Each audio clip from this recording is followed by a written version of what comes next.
Good morning. This is Jose here with OnlyWoodFloors, and I am here in Corona del Mar.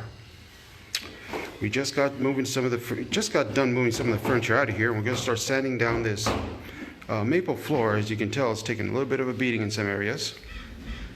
There are a couple of repairs need to be done. Unfortunate termites, just a few spots, not too many. For the most part, some filler will take care of it, but other ones we'll have to replace altogether.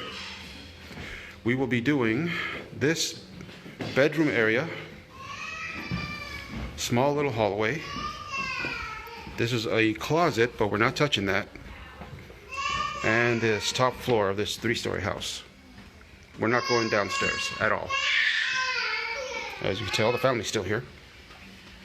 So, if everything goes properly, or the way it's supposed to, hoping to be done by no later than, well, absolutely no later than sometime tomorrow. If all things go really, really well, we'll be done this afternoon, but you never know. So I'm assuming tomorrow, just to be safe. All right, let's get started.